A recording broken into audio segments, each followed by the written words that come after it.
Hello, America. My name is Dirk Harkins, your host of I Got Your Six, People Helping People, where I talk to ordinary people who do extraordinary things. And I am definitely got an ordinary person who does extraordinary things sitting with me here, Mark Smith. How are you doing today, brother? All right, my friend. I'm doing well. Thank you very much for having me back again. It's a great pleasure to be here with you. It's always a pleasure to have you on here. You know you're now tied for the number one all-time person in that seat on the podcast. You and Drake are tied. We're tied? Yeah. All right, I'll take it. That's I'll right. take it. But hey, it was great having you on here, man. Yeah. You had some powerful message that you delivered. It impacted a lot of people. I got a lot of good positive feedback about that. I knew we would. You talked about some things, sharing your story about Sure. Yeah. and just different parts of your life. And man, it impacted me a little bit. And one of the things we have on here today, you're going to kind of be the host. I'm going to kind of be the guest because I can do that too. You got that? Yeah, I know you got can you. I got your six, man. You got my six. That's what we're talking about. It's people helping people. Right. So, we just jumped right in here, and I've been wanting to share my story so people know why I'm passionate about what I do, some of the things I do. Right. And kind of, some people know it, some people don't, some people think they do. And Yeah. So let's just get it out there, and I want to kind of blend it with some of the things that you said. Well, yeah, I know that, when we talked before, we was talking a lot about whenever we were talking about September 11th, I think that always has a big impact on people because of the change in the country and all those kind of things. But I think there's a lot of times when people are talking about September 11th, right? The change in the country, all those things that happened. And then you hear somebody like myself or yourself say, I would really like to see the country go back to September the 12th. Yeah. So you and I, we've been talking about that a lot. Yeah. And I know that just last week, Dirk, you were able to get on here and you were able to talk about, the way that you felt after those kind of moments. And as you started in your military career and all those kind of things. And I know that you got to a certain point, kind of like to talk to you about that a little bit tonight. Yeah. So again, I know that the September 12th effect on veterans is a big deal when it comes to 2001 and those that have served, because again, I know that on September 11th of 01, you were in an underground mine. Yeah. And then on September the 12th, you're chasing down a recruiter. Yeah. So, just, tell us a little bit about why you wanted to, pursue that recruiter so quickly after September 11th. Like, what was going on inside to make you feel like that? Well, first off, I didn't have much time left before the age limit was there. And like throughout my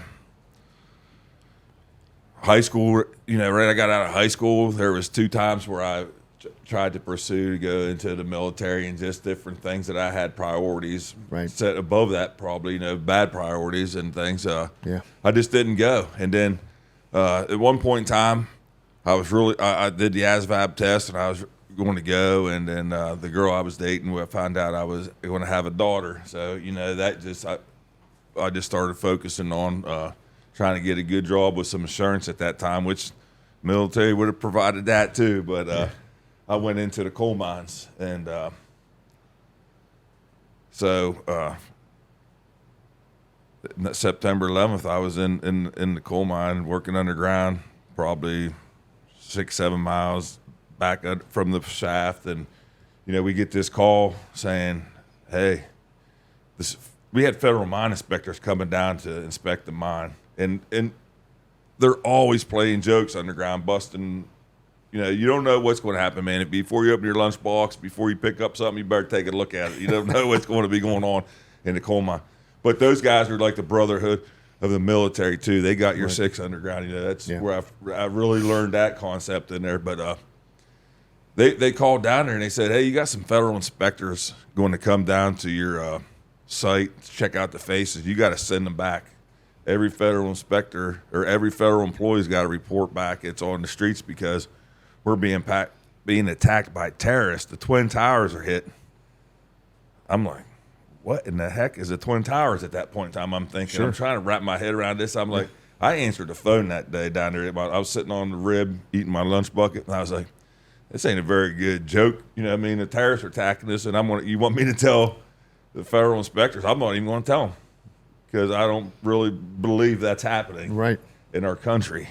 That there's terrorists slamming into these buildings. I'm really not even sure if it's a Sears buildings, what buildings it is. I'm just, you can't wrap your mind around anything down there about that. So they were like, it's not a game. This is serious. So I told them. And they thought I might have been messing with them too. I don't know what they were thinking, but they went up, checked it out real quick, went back out. But when we came out underground that day, man, I can remember in Donnie Atkins' office, he had a little TV about that big, and that place was just packed full of everybody just looking. And I'm looking over the door like this, and I watched the plane slam into the towers, the first tower.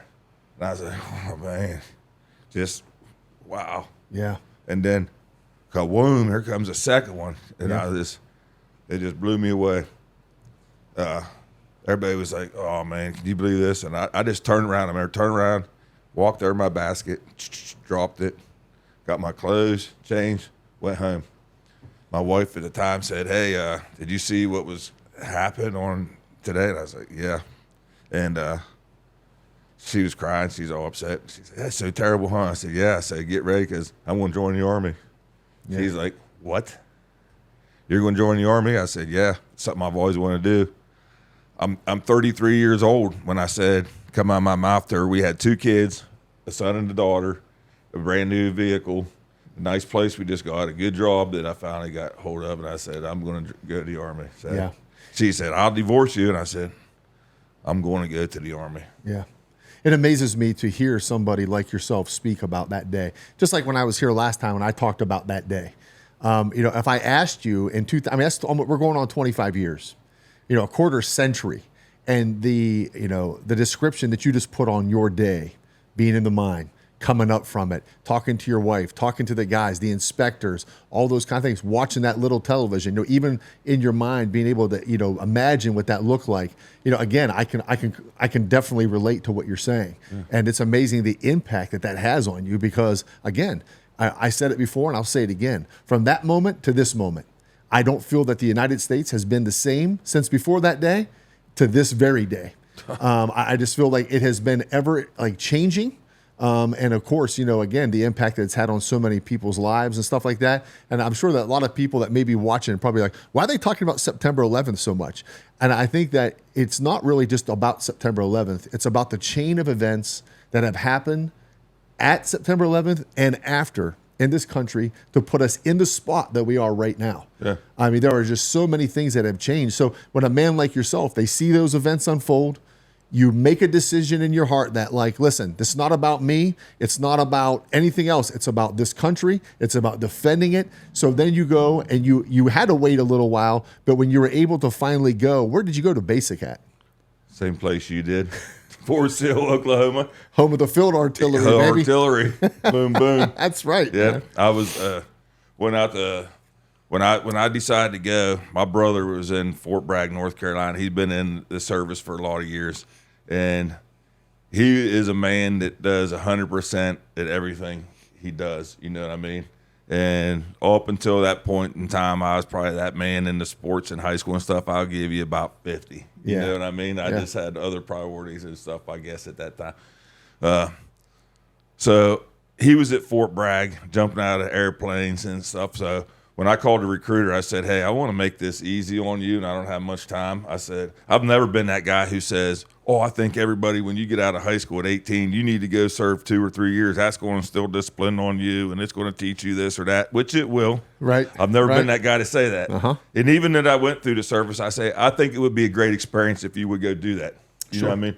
I'm not going to say that they should because it's not meant for everybody. Right. But I felt, this is why we're talking about the September 12th. This is why I felt that way. I felt that day, I felt that everybody 18 to 35 should be lining up. Right. Because I knew what was about to happen. We all know what was about to happen. And I was like, so I called a recruiter and I thought, hey, man, I don't have much time.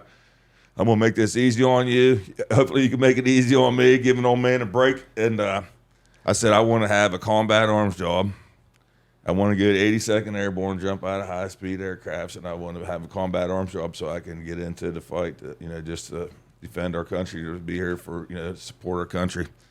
And he was like, pump your brakes a minute, over the phone. What are you telling me? And I told him again. Yeah. And he was like, all right, you're serious? And I was like, I'm dead serious, you know what I mean? So I remember the 2 recruiters came out to the house a couple weeks ago. They pulled in the driveway. And I told my wife they were coming, and she told me she would leave if they did. And exactly that happened. They came, she left, they passed each other on the sidewalk, and they came in, and they were like, she don't seem very happy. I was like, she's not. Yeah. You know what I mean? I said, but, and they're looking around the house saying, you sure you want, and I have my 2 kids in there climbing up on my lap, and they're looking at these recruiters and stuff, you know what I mean? And, Yeah. I was like, yeah, this is why. Yeah. That's a big time decision, Dirk. You know, it's amazing. Again, to hear the stories like that. Now, here's the thing. We talked about this too. Living in a small town, it's great, right? Great people. Everybody's tight knitted. You love them. They love you, all those things. But sometimes your story can get kind of lost in the mix. And I guess what I mean by that is people can determine on their own what they think might have happened with you, what they think might have got you to the place where you're at.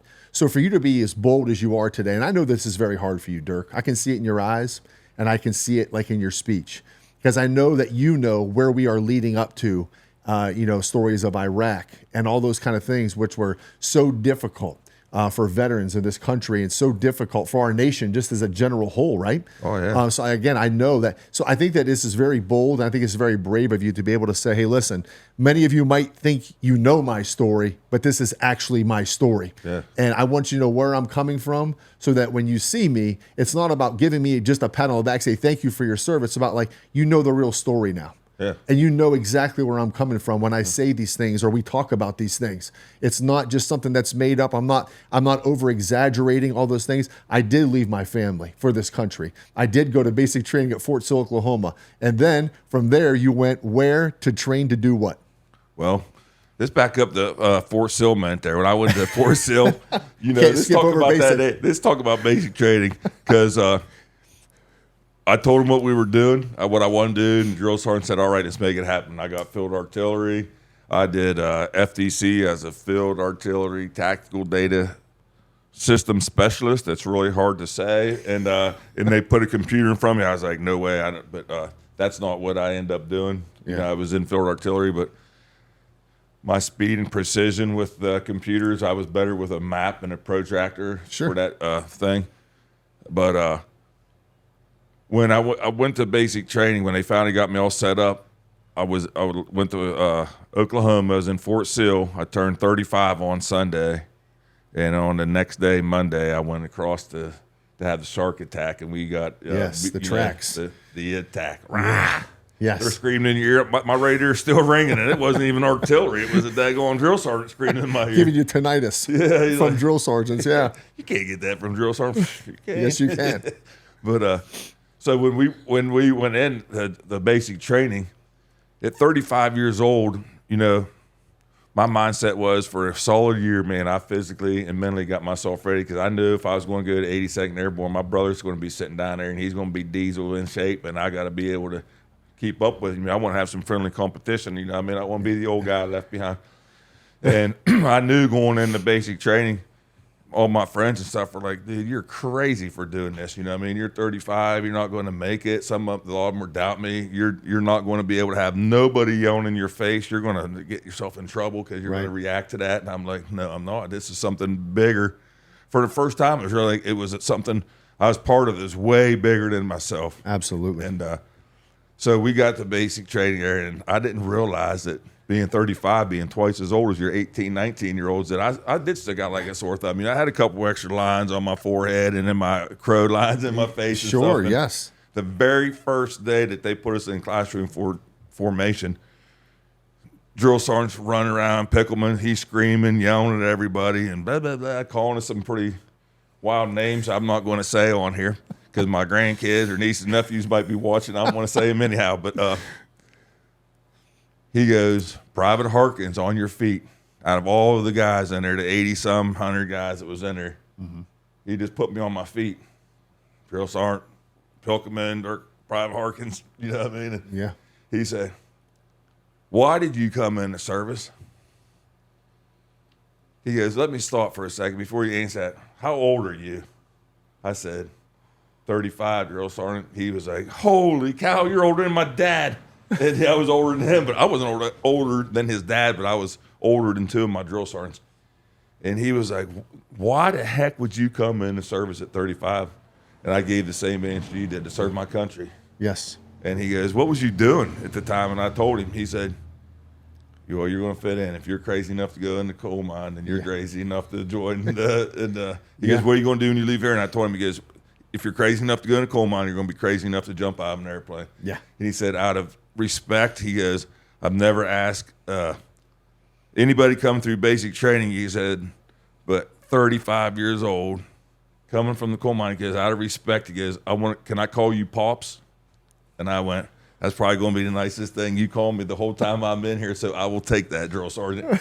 And he went on his rampage and made some new nicknames up for other guys, but that's what stuck with me all the way through basic training was Pops, you know what I mean? So, and then when it came down time to PT, out of the 400, 500, 600, 700 guys that was in the 4 platoons, I always had the top 2 or 3 PT scores and stuff like that. So I just put my mind into it, and they can yell at me all they want to, drill sergeants, and make me do push-ups. I was there for that, you know what I mean? But it was great. Yeah. And then, so like, again, I'm very familiar with the Fort Sill, and I was there in the winter time, a lot like this right here. And it was so cold and so windy, but when I left, I went and I trained to be on a Bradley. I was a gunner on a Bradley and stuff like that. It was really good. So just tell us a little bit about like where you went next to train and what you were getting ready to do. Yeah. Well, from there, I went to Fort Benning, Georgia, and did airborne school. And upon completing airborne school, jumping out of the high-speed aircraft, we were supposed to do you do 5 jumps and then you complete it. Yeah. And then you do the 250-foot tower where they send you out and they drop you. But with the wind conditions, we never got to do the 250-foot tower while I was there. Oh wow. We did 4 jumps, and they were all daytime jumps. Yeah. We did 5 jumps, but we didn't do the tower. Yeah. We didn't do any nighttime jumps. But from there, obviously I went to North Carolina to Fort Bragg, the first of the 319th Field Artillery. Come on now. Yeah. Awesome. All right. So I guess and I know that last week, I think it was when you were speaking, you told me, that you got to a certain point in this conversation and it was really hard to get past. Because I'm sure as you sit here and as we talk, and we can talk nonchalantly about basic training, and we can talk about drill sergeants and the other privates that we've known and non-commissioned officers that we've known and all those kind of things. But I guess when the rubber meets the road, there are certain moments. For me, it was the stuff like September 11th or being deployed overseas or stuff like those are those certain moments, right, that are only really burnt in your mind. You can talk about the other things and you can have a good time with it. But I think really what people want to know from you, right? And I think it's what they want to know from a lot of people. And it's not just about sharing war stories. Mm-hmm. It's about, okay, Dirk, tell us really what happened. Tell us what kind of an effect that had on you. We know that you went to basic and you went to AIT and you were a part of a unit in the 82nd, but more than anything, people around here, Dirk, they know that you were deployed. Mm-hmm. They know that you were in, areas that were very hostile, and they know that, you were able to, thank God, endure a lot of hard things. So I think that that's really what people want to know when it comes to veteran stories. Like, tell us the real story. Tell us really what happened. So, like I said, Dirk, I know this is very difficult for you, and I can't, I can relate in some ways, but I know that in some of the things that you're going to share, like I'm sure that even, when people have been watching us, they've been looking at that picture right there going, what in the world is that? So why don't you tell us a little bit about your deployment and things that you encountered? That's what I said first time I saw it. What in the heck is that? Yeah. Maybe not in them words at that time, but I did have a question when I first saw it, but we'll lead up to that. But when I got to 82nd, I was picked for a platoon's personal security detachment team. The platoon sergeant on there. We had Emma Walsh, Sergeant Walsh, Buck Nasty. Oh man, I miss that guy so much. He's an awesome dude.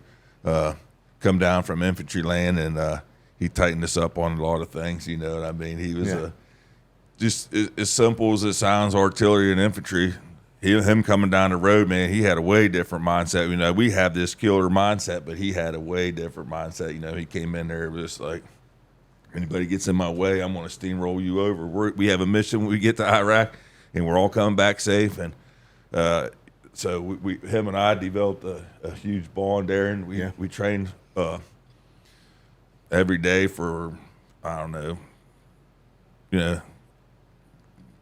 about a year before we end up deploying. Then we went to Fort Polk, Louisiana, and then and my dates may be a little mixed up, but I can remember things like you said. They burn in your mind so vividly. Oh, yeah. But sometimes the dates and stuff, because I've been rocked a couple times and I got a little bit of traumatic brain injuries and stuff. But the dates, but I'm doing good with that. But anyhow, in May of 2006 and 7, 5, 6, 7, we were in Tikrit, Iraq. We went over there, and we was all over the place. Adwar, Smart, Tikrit we were in Cobb, or Cobb was Cobb Spiker in Tikrit. It was a Cobb. It was a contingency operating base because you could fly in and out of it. Yeah. We had the Air Force, Marines. We had all 4 branches on there. We didn't have any Space Force. Our 5th one, obviously, then. But, we just did a lot of combat missions on paper. We probably got I had like 300 on my last NCOER, non-commissioned evaluation report. I had over 300 plus combat missions. We were in some pretty hostile places. We had some pretty interesting times. You know what I mean? I'm just so grateful to be here. God definitely had his hand on us. He had his hand on a couple of the guys on this team. Purdue, man, he was like a cat. He had 9 lives. He just came so close so many times. He was actually driving the truck the day that we were hit, and he's had snipers just shooting at him, just missing his head so close. I mean, it just people that were engaged in more than we were, and maybe we were engaged in more than some people. You know what I mean? But it doesn't matter. I mean, we did our fair share. You know what I mean? And we were engaged by IEDs a lot, small arms firefights, and different things like that. So tell us a little bit about this day. I'm sure that most of you can see this road, and maybe you can see it in the explosion that has taken place. Dirk was telling me a little bit about this before we came on, and it's just amazing to hear those kind of stories. It reminds me of when my uncle Wally, who was just passed this past year, he was in the Marine Corps in Vietnam, and he was shot on Christmas Day, and he was shot through his neck. Went inside and came out the other side. And I'm like, it always blown me away. Like, Uncle Wally, it's amazing to me that you were able to survive that. Yeah. And like I said, I'm 100% sure it was on Christmas Day, and I can't remember what year, if it was 67, 68 or something like that. But like I said, it's those stories, that really open people's eyes. Yeah. And again, it's not just a story to say, hey, this is, something that I did. It's a big eye opener, Dirk, I think, for a lot of people to say, these are the people that are willing to put their life on the line so we can be free. Yeah. These are the people that are willing to step up even when they had really good circumstances, like yourself, right? Yeah. And say, here I am, send me. Mm-hmm. I'll go, I'll defend, I'll do what the country needs in order for everybody to be safe. You know what I'm saying? I'm willing to lay it all on the line. This is something that can't be passed up. So again, when we go back to what we was talking about before about maybe, your real story and things like that, and you already shared so much about your combat missions and things like that, but would you tell us a little bit about that day right there? Well, that's the day. It really it changed my whole life right there. That was the day it flipped my world upside down, really. But it's also the day it made it the best thing that ever happened in my life, So the other day, we were talking in here. I was trying to do, I was going to share my story. I was in here by myself, and I got to this point, man. I was like, "Jeez, how grateful!" Right. Right. How blessed. Absolutely, man. God had His hand on it so many times, but anyhow.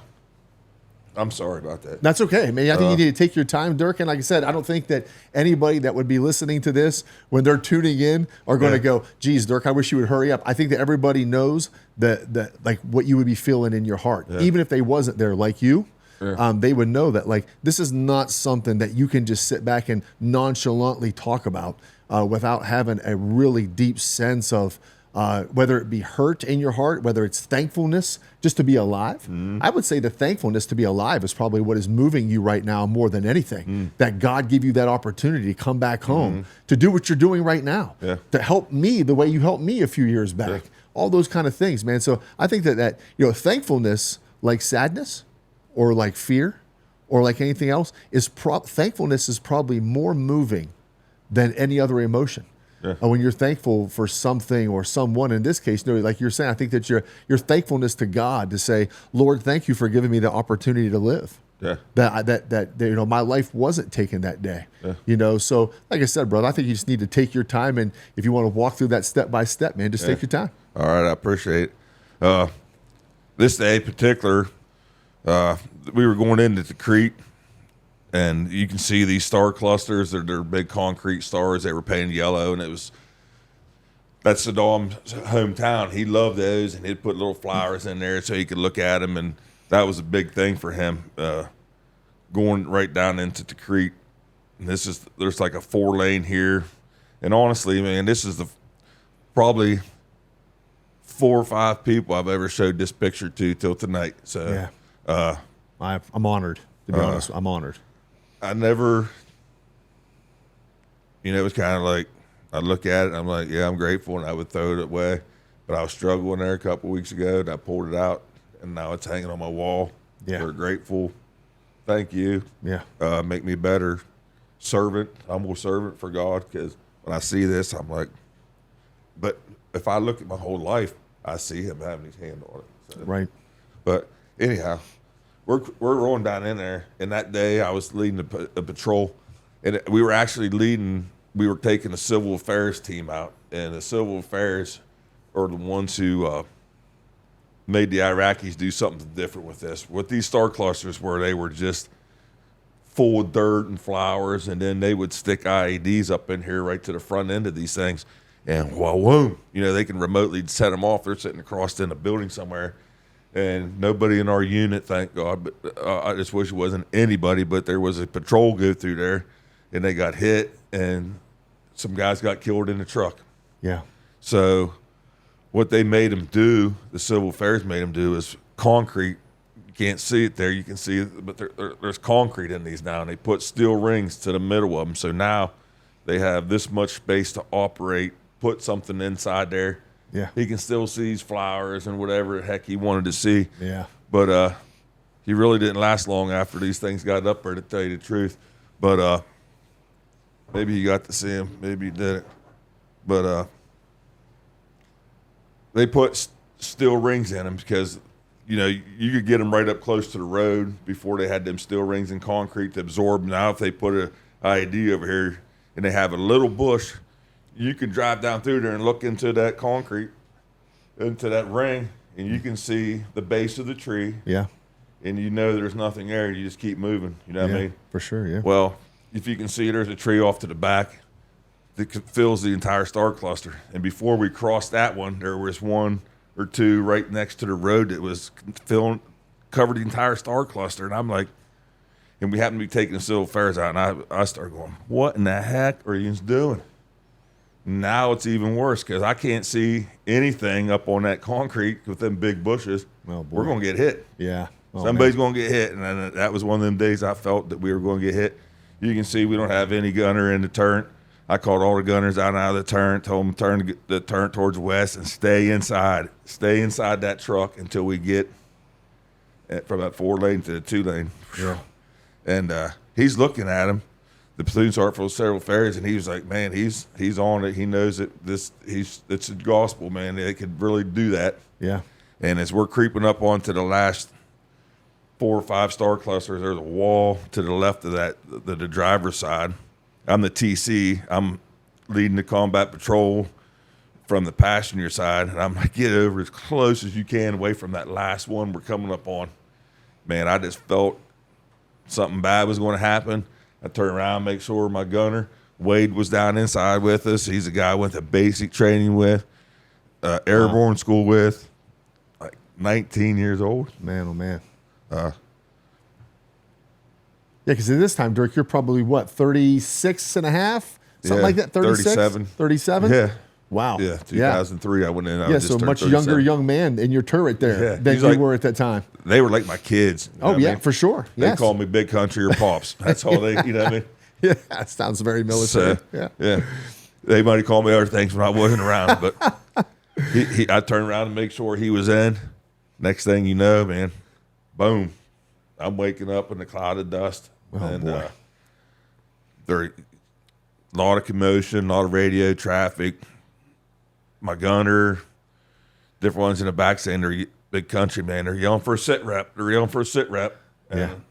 And I cannot see Purdue sitting closer from me to you away. You know how close you sit. In Sure. the Humvees. I Yeah, couldn't absolutely. even see him. And so I reach over and I grab him and I'm yelling, and I'm looking over here and I can't even tell where the door is. I'm like, man, if they just open this door and throw something in here, your mind's going 100 miles an hour. If they can creep up, I know I have convoy behind me, but what just happened back there, I don't know either because I'm coming in and out. And the smoke's clearing. And my driver, Purdue, he comes. He's just coming too. You know what I mean? And I'm like, come on, man, mash it. Just get us out of here. I mean, because there might be a secondary ID or something. They would have hit us with it probably by then because we sat there. I have no idea how long we sat there. Yeah. I just know when I in and out coming to, they're yelling for a sit rep. So I really don't know what to say. We just got blasted. You all seen it just like I did. You know what I mean? I've experienced it. So. He goes to mash it, but we can't. The vehicles are all this blowed half apart, you know, disabled tires. Oh, my. I can't imagine. Everything. Absolutely. So we're trying to get down to the right to what they call the provincial government building. That was probably one of the safest places we could be in. Yeah. If you was in to Crete, that would there's no place safe. But if you had to go to a place to rally to get regrouped, we had to get up there. Yeah. And we just gimped it around. He was going in and out. He kept passing out, and I'm shaking him and yelling, and there's no way I can get my foot across there to accelerate this thing or whatever. And he'd come to and mash it again, and he was just, I did not know what was really going on with him at the time. I just know something bad happened. That time my adrenaline's going, you know, I don't really, other than trying to figure out what the heck was going on, I don't really feel the aches and pains and the injuries or whatever I sustained that time. But I know that at that point in time, we got around the corner, and this picture was taken when you can see at the exact same time the smoke at the single second that he went like this. Is when that ignited. It ignited. He dropped his camera on the phone. He thought, because they were ignited with cell phones and different things, he thought he did that. Yeah. And how I got this picture was once we got back to the fob, I was pretty angry. I wasn't thinking right. And I was like, I'm ready to go back out. You know what I mean? I want to go. I just really want to get revenge.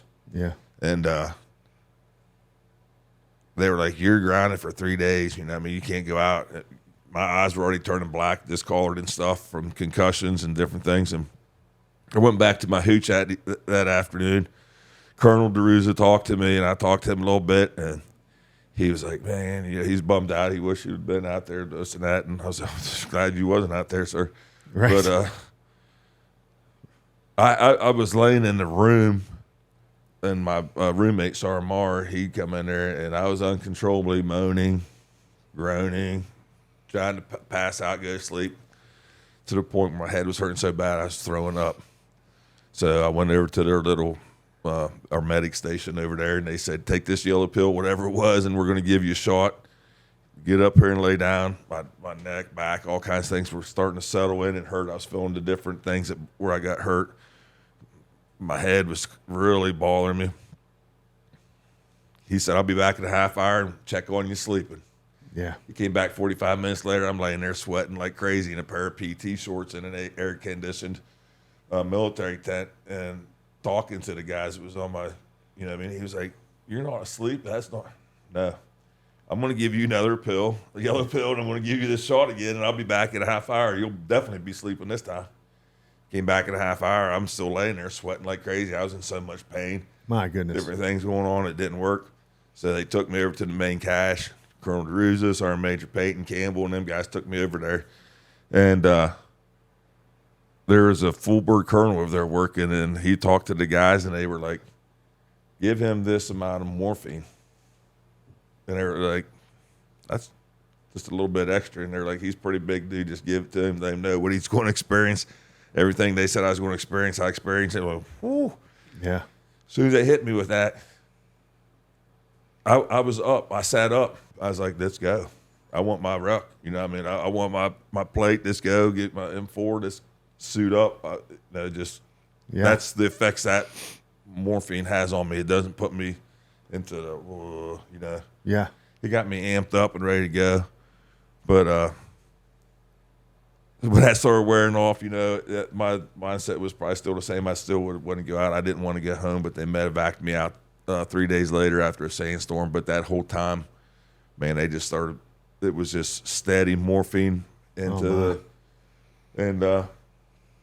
coming home. That's all they did was hand me. I did a bunch of speech therapy. They'd tell me 3 words. I try to remember 3 words, spit them back to them with traumatic brain injuries. And, I stuttered. Sometimes I still do, or get words mixed up, and I'll catch myself on the video after we do it. You know what I mean? But that's just how it is. When that first happened, when I first came home from Iraq, they had me on so much medication, and I was stuttering so much, I felt like I might as well stay drunk and high off these pills so everybody just thinks I'm hammered, and they're, you know what I mean? Because it was embarrassing to me. Yeah. It was, and then I let that get, I didn't realize I had that personality where I wanted to try to do every pill that's in the bottle. Right. I want to do, like we talked earlier, if there's a big pile of something, it's all in, man. I'm all in. Right. And that's what it did to me. I felt like I let the guys down, my teammates. Mm-hmm. I would just sit in the carport and drink whiskey and beer and eat them pills until I passed out. I tell everybody all the time, I said, there's a lot of mosquitoes dying down North Carolina. They'd fly up there and I'd be passed out in the carport. They'd land on me and get a draw full of blood and they'd just fall right over, you know what I mean? But that's just kind of what it led me down that path to for a while. It's amazing, again, Dirk, to hear the stories. I mean, again, to hear like that, what you went through. And of course, our guy Drake is in here with us. And, Drake, I was sitting over just looking at you just now, and I thought, Drake's such a young guy, a lot younger than me and Dirk. And I thought, I wonder what he thinks of something like this. I wonder what his take is, being a younger guy and hearing a story like that, for somebody that you know pretty well. I don't know that Drake knows all those details, but I was just wondering, Drake, like what's your take on all that kind of stuff is when you hear it? Yeah, the first thing is that I was thinking a little earlier was the sense of patriotism. You talk about, you're 35, 36 years old. You had a really good situation that you left to join the service, and for the sole purpose of serving your country. And I think I think that's the full embodiment of what you mean when you say, and what you as well, Mark, that September 12th feeling. Just that overall sense of patriotism, no different than it was back in the 1770s, no different than it was in the 1860s, no different than it was in the 1940s. And then to hear, Dirk, you and I talked a little while ago, I don't know, a few months ago maybe, about vulnerability, sometimes on camera, sometimes off, and how important it is because it can allow you to express things. And what that can do is maybe make you more comfortable with those things, but also somebody else that's feeling the same kind of way or has felt the same kind of way and maybe went down a similar path or whatever the case is, they know that I think a lot of times that could be a lonely feeling. And it's important for folks, I think, to know that, you're not alone. And you talk all the time, it's okay to be vulnerable. You've had several folks on here that have been vulnerable with their stories and everything. Yes. And I think, like, one of my major takeaways is how important it is to understand that, maybe the things that happened to you or the things that you were going through when you got back from the service are in no way an indictment on your character. And the same goes for everybody else who may struggle with those types of things. You know, it's a matter of, you know, what can you do about it? And it's not a matter of who you are as a person or your character or those types of things. You never know how you're going to fall into a trap like that. We were talking about that a little bit earlier. You know, you just never know until you know. Yeah. And that's kind of the scary thing about it. And again, I think it's highly important that you know, you're putting that out there for the sole purpose. You always say, again, if you help one person, that's enough. And I agree with that. And I certainly thank you for sharing your story, because one, I'm sure it's difficult for you. I think a lot of folks with a story that impactful, it's a little difficult. And I just couldn't thank you enough, not only for being vulnerable, but also what that in turn could do for other folks. Yeah, I agree, Dirk. And that actually was going to lead me right into my next thing. Now, I'm not really sure what you want to add on top of, like, you know, what you were going through. Okay. Now, most people, I think, in the community, most people that probably watch this know you enough to know how you have come out. I mean, undoubtedly, how you are unwavering in your support of people in the community. Like I said, I'm one of those people that you helped.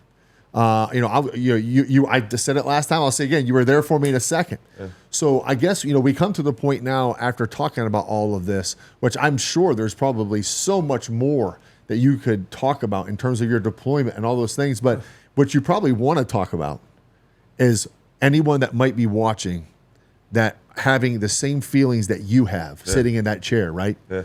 The same feelings of what they experienced. And maybe there is somebody, Dirk, watching right now that finds themselves sitting in a car with a handful of pills and a bottle of whiskey or whatever kind of drugs to escape the things that they have seen, to escape the things that they have gone through. What would you say to them?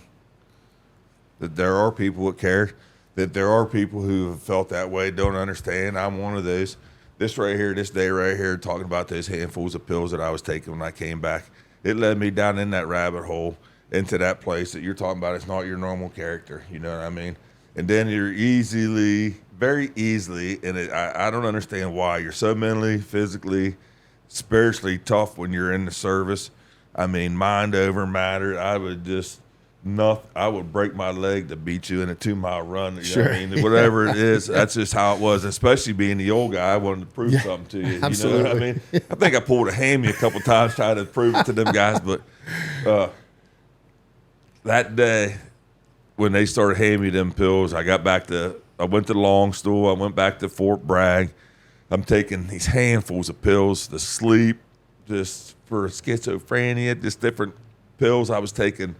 3 times a day, I'm taking 110 milligrams of morphine, 100 milligrams of Oxycontin with it, and I was getting them 10s, Percocets, them 200 big green bottle, 200 a month, take as needed, and I just get them all the time, and they changed definitely the way I felt, and so I was abusing them, and it got to the point to where I would take them anyhow. I would snort them.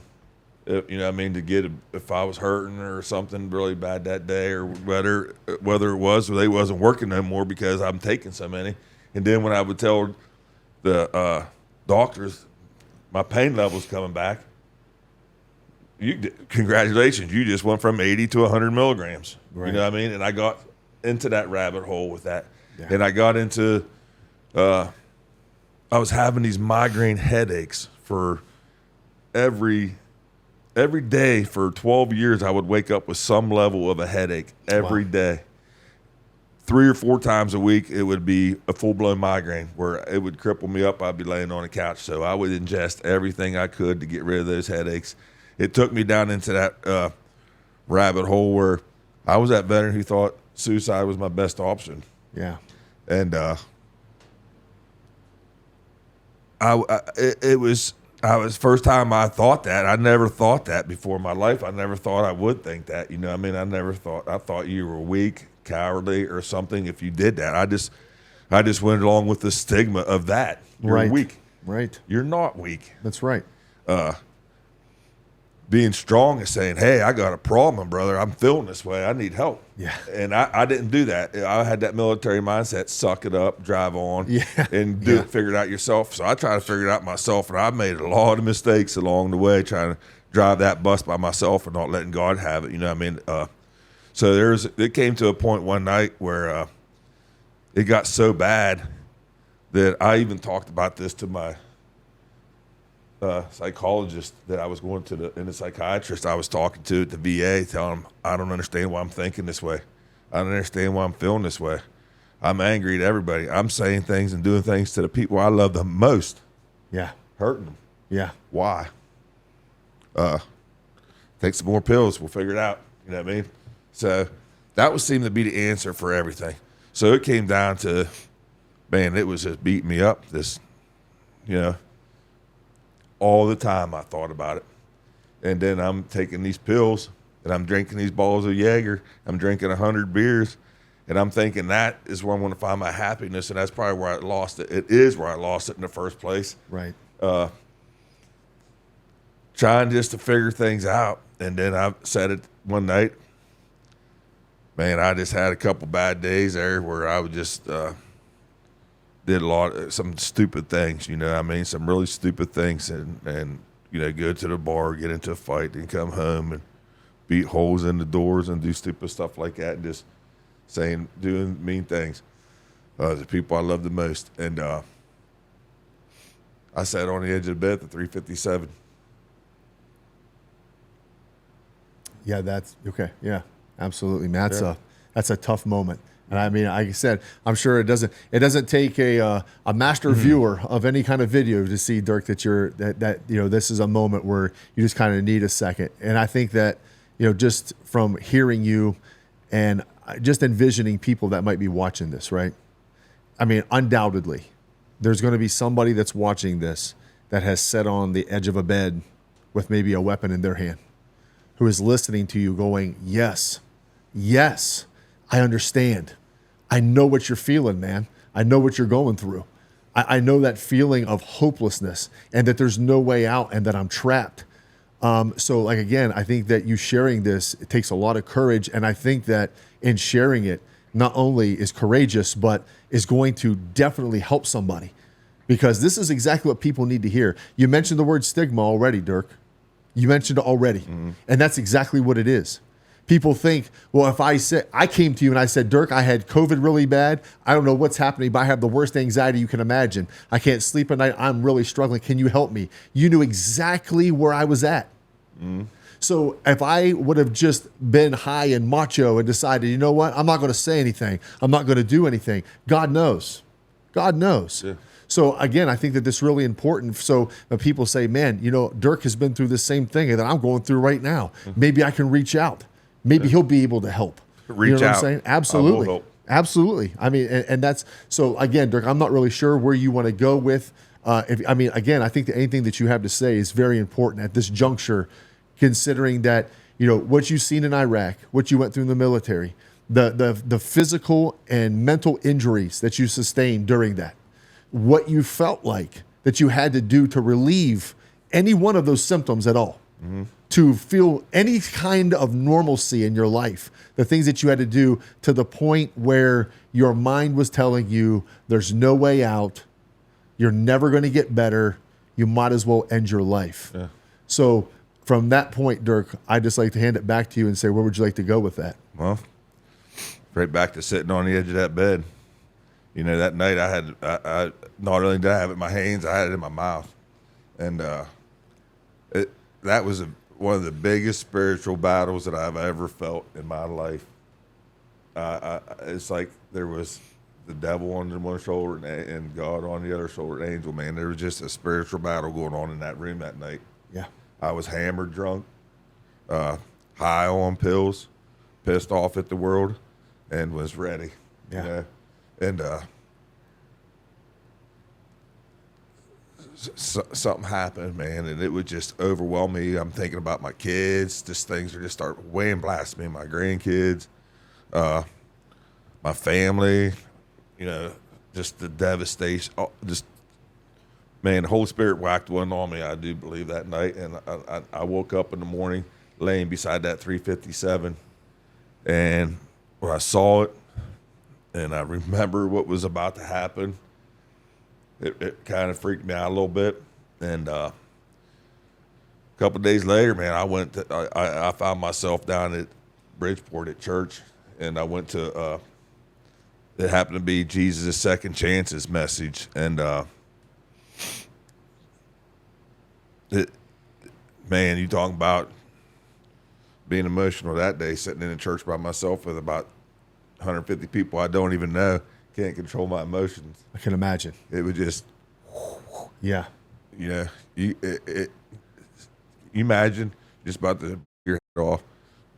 Pretty graphic way to put it. I'm sorry. That's what But it is. that's what it is. That's what it is. And you have to be vulnerable and open and transparent so people know this is real. You go in there and hear Jesus' second chances. Hear your story. Hear that. You know. Sure. So for about 2 years, I jumped in both feet, just like when you watched the movie. You jumped in both feet, man, Right, and you yeah. you hung in there, man. I jumped in with 2 feet, and 2 years. You know, I mean, I was clean and sober, and didn't want any beer, didn't have any desire. I was working, helping at the church, and doing, you know, different things, serving, and there was a time after about 2 years that just when you think you have it under control, you don't have it under control. You know what I mean? When you try to drive that bus again, take the wheel back, steering wheel, you're going to crash and burn. And that's, When you think you got it, you're about to get it, right? I That's a got good it. way of putting it, Drake. Yeah. And instead of being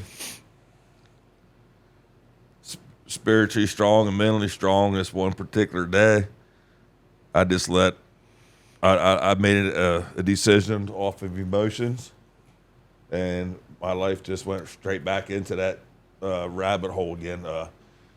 During deer season there, about 2.5 years as being clean and sober, I was out cutting firewood one day, and the day before I shot a deer, and my buddy was down there at the bar, or at one of our local bars at Adena, and I saw his truck in there, so I walked in, just cut a load of firewood, so I felt like a mountain man, you know what I mean? And I go in there, and there's 2 guys sitting at the end of the bar, and one of them's a local knucklehead who still lives back here in his high school football days, and we've had altercations before. I don't call him a knucklehead now. I apologize, because I've done forgiving this fella for a lot of things, you know what I mean? And that's just how it is. But I walked in, I go to talk to my buddy, and I can't even tell who these guys are sitting down there. And they were like, "Is that Dirk Harkins?" "Yeah, that's him." "Hey, Dirk, I need to talk to you effing outside." That's exactly what he said, but he just threw it at me.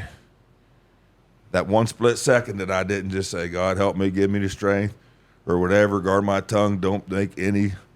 I turned and went right for the door. And I held the door open. I said, "I'm not your Walmart door greeter. You call me out here, come on out." You know what I mean? Mm-hmm. And he came out. I came back in.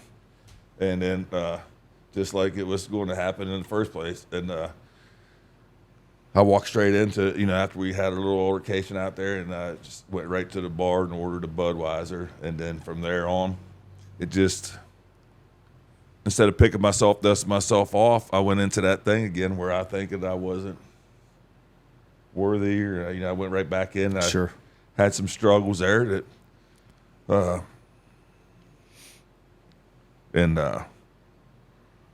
I started drinking everything inside again. I started taking some pills again, and I started missing some church and stuff like that, and find myself going back down that rabbit hole. That's just how real that can be when it gets a hold of you. Yeah. And, you're a blooming idiot if you get kicked out of that bar down there at Adena once, just one time, because it's pretty, you can get away with some things usually. I've been kicked out of there 3 or 4 times, so that just tells you what kind of blooming idiot that I was being at that time, So it ended up just, here I am. I'm thinking about, I got right back on that. Yeah. I'm terrible. I'm letting this be my identity again. Yeah. You know what I mean? This is not who I want to be. This is not who I am. And it started getting them suicidal thoughts again. And that backpack sitting right there, I took it full of clothes to the VA one day. Mm-hmm. And I sat it down, and I told my primary care doctor, I said, here I am again, having these thoughts. I'm drinking. I'm getting in fights. I really don't care. I'm looking for somebody just to probably do something to me because I really don't care right now. You know what I mean? Mm-hmm. I need help. I want to go to the CTAD program, and I need to talk to somebody about why I keep doing this, why I keep thinking this. You know what I mean? You know what they told me to do? I can only imagine. Why don't you get down to the pharmacy? This was on a Wednesday. Go to the pharmacy, get these pills that I'm going to call down there for you, and come back and see me Tuesday. That way I'll have you set up for the CTAD program, and we can have you all these things and get you better.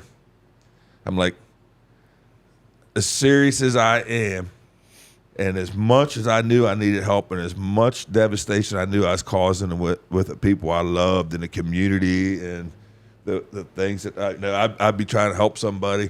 I always had them good intentions because that's where my heart is, and then I just get into this funk, and I would be like, that's it. You know what I mean? Yeah. I just can't help that.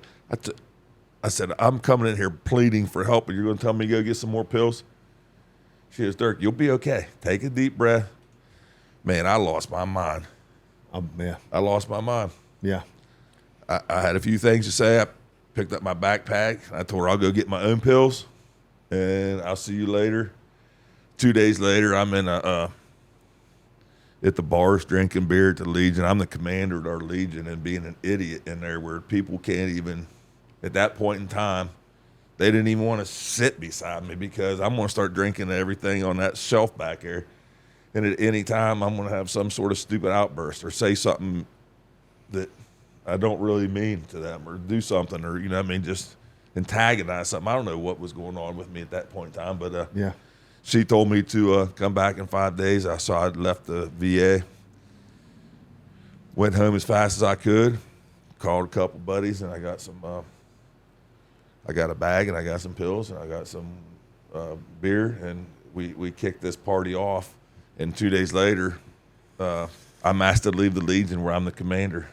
Wow. I go to the local bar, and I'm getting kicked out of there for being into a fight. I come out.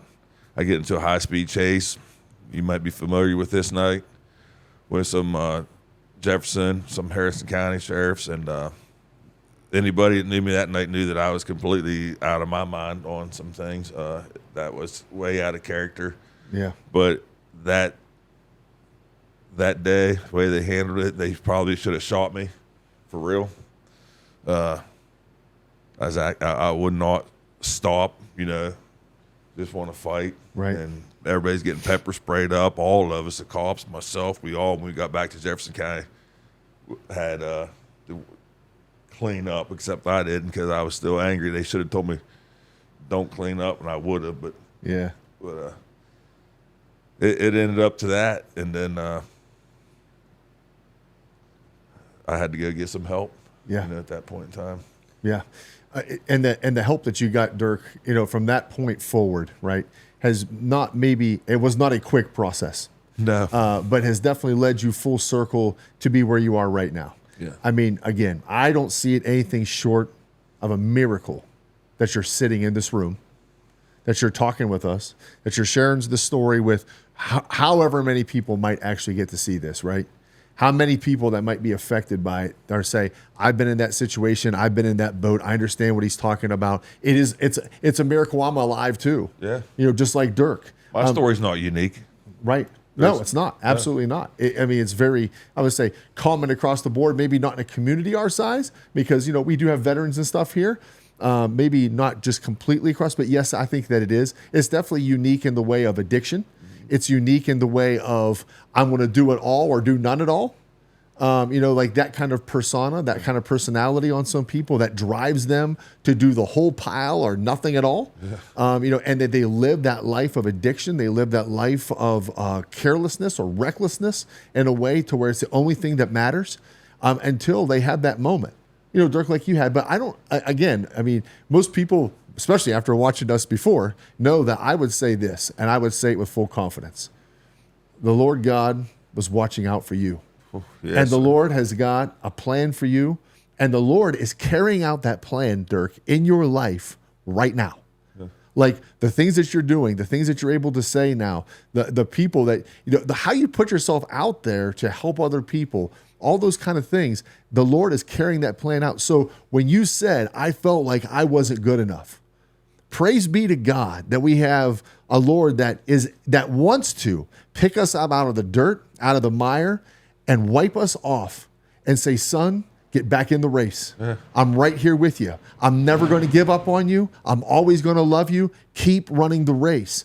And Dirk, I for one am thankful that you chose to let the Lord wipe all of the dirt and the sin and the mire and all those things off of you and allowed him to make your heart new so you could do what you're doing right now, brother. That's for sure. I think it's overall a story that's highly relatable for some folks, whether they're taking the whole thing and they think, wow, he's lived my life, or they're taking bits and pieces and they're kind of putting it together. And either way, it's relatable, and somebody can feel as though they're not alone. And I think especially that last piece, I think is an incredible reminder that progress, no matter what it is almost never linear, right? You think you're on the right path, you think you're going up, and then you might at any moment go right back down again, and then you're going back up. And obviously you're in a place that's much better than you were in the past or whatever, and that's all that matters is you're better now than you were in the past, and you may have gone up to get there, you may have gone down, but overall at the end of the day you've gone up. And I think that's something that's so important is you've throughout your entire life, I would say, been somebody that has in a great way contributed to society. I think as people, we all strive to be somebody that can contribute positively to society or to just mankind in general, or whether it's their community, whether it's whatever it is. You're helping out at church. You're now sharing your story, and you're literally your walking slogan is like people helping people, and I think that's incredible. You also take it back serving your country. I mean, you're somebody that is very admirable in his service to everybody, and I think that's really incredible and special. Thank you. I couldn't agree with you more. Well, I appreciate the kind words, but I always say if we can't be open, honest, and transparent with our stories, because I know my story's not unique. We still have that number 22 a day out there, veterans committing suicide. Yeah. If you put first responders on there, we're tripling that number. Yeah. So at firefighters, first police, and all that, we're going to triple that number 22. So I know that my story's not unique, and I know that people got to be out there feeling like that. And I'm wondering, nobody wants to end their life. When that time comes, then we got to take a look in the mirror and try to figure that out, figure out what obstacles are out there making us feel that way. And I feel like it was my mess is God's message. If I look at my life from the time I was 3 years old, I can see he had his hand on me the whole time, protected me, guided me. Yeah. So this year I didn't make any resolutions, but one thing that I am going to, I do try to strive this year, just because I can see that, man, if it wasn't for God, I wouldn't be here, And so I'm trying to be a little more a faithful servant, putting him first and foremost in all my affairs, being more conscious of praying and doing some different things, tithing and fasting and stuff like that comes part of the package. I want to be more with that this year to get in tune with some of that. But really, my story, like I said, is not unique, and I just want to share it with people. I want people to be able to know that I might not understand your complete story, Right. but I know what it's like to feel pretty miserable and to feel like that the best thing in life to do is not to live anymore. Sure, and absolutely. That's wrong thinking. Yeah. And if you're out there thinking that right now, get a hold of me as soon as you can. Get a hold of Mark as soon as you can. We have people out there who care, who love you. Absolutely. We have your six. We're people helping people. When that day we were talking about, it's backing up to where I was ended up in jail the night. I went to jail the very next day. I ended up in the VA at Pittsburgh. They got me out of jail, got me to the VA in Pittsburgh, where I spent probably about 6 or 7 days on the 4th floor. Yeah. The 4th floor is the psych ward. They had me locked down up there. I was like, I need out of here. I don't need to be in this floor. You know what I mean? They're like, you know what you just did a couple of days ago? You need to be right here. But anyhow, by the grace of God, Senator Hoagland at the time, he knew of some treatment out there in Canyon Lake, Texas. And I went out there and I did what they call transcranial magnetic stimulation and non-invasive, non-painful treatment. You know what it's experienced. Absolutely. And that's where that all led me down to. And when I went out there to Texas to get this, when I was at the worst place in my life, I really never wanted to show my face back here again. Mm-hmm. I really was at that time. I was like, I really don't know what I wanted to do, but I got a chance to go to Texas, take a look in the mirror, man up, and say, "Let's go." Yeah. And turn it over to the good Lord. You know what I mean? So that's what happened. After 4 treatments of this transcranial magnetic stimulation, the migraines and the headaches that I've been talking about that I was having was gone. Yeah. I woke up for the first time after 4 days. The 5th day, I woke up without some level of headache, and I did not think it was the TMS. I thought it was the Texas air or something. You know what I mean? The humidity, the heat. Yeah. But as it progressed, man, it led me to that. And when I got there, it wasn't just my veteran brothers and sisters who helped me get out there, who rallied around me to help me. It was the entire community. It was people helping people. There was some people didn't serve, some people served. They were buying tickets on pistols. They were donating money. All this stuff that the community rallied around me to get me the help that I needed in Texas. Yeah. I couldn't have done that. I didn't have the financial ability to do that at the time. Right. That's a pretty go to one of these wellness ranches I was supposed to be there they told me I'd be there for 30 to 45 days. I was there for 6 months and 4 days. Not that I was counting, but but that's what I needed. You know what I mean? And that's what, when I called back home, I told Senator Hogan, I cannot be selfish and self-centered and come back home and not try to. We got to bring this back to the state of Ohio for our brothers and sisters. My story's not unique. There's other people out there. We got number 22 a day taking their lives. Let's put a slow roll on that. Let's stop it if we can. Yes. And this is the way to do it. So basically that led me down to that. And that's why people helping people. I got your 6. That's why I just love to give back to the community. Yeah. Help people who are feeling and struggling this way, because they need to know that they don't have to much longer if they are right now. Yeah. Right.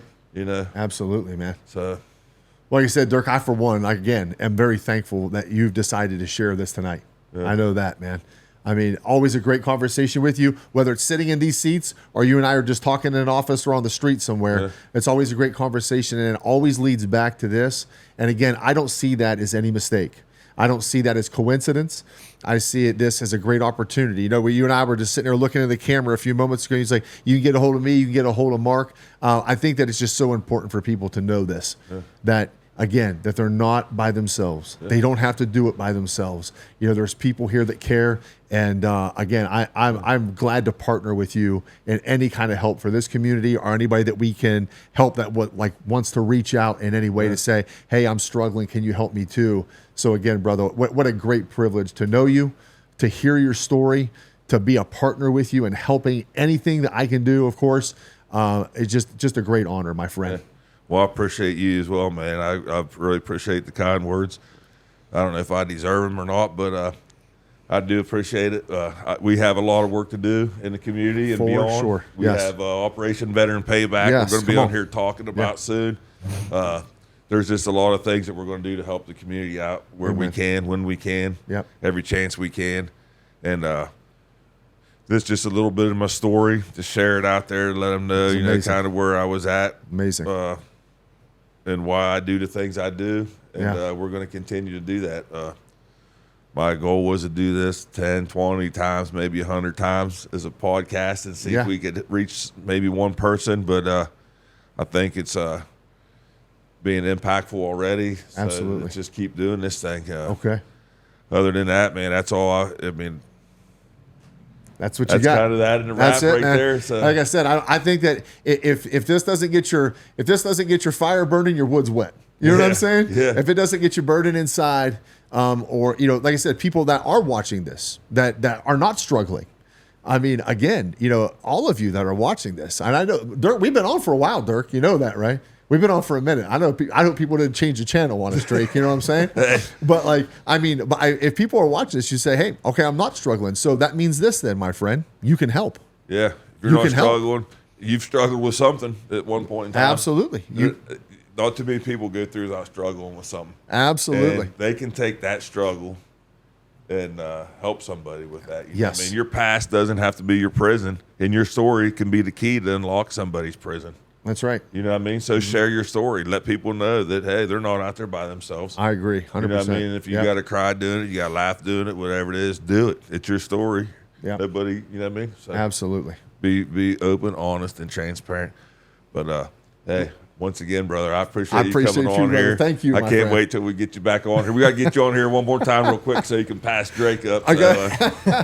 Drake, great being with you too, my friend. Great seeing you again. Yeah, But, likewise.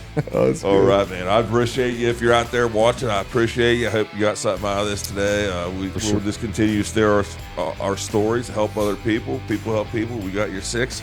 With that being said, God loves you. I got your 6. Until the next time.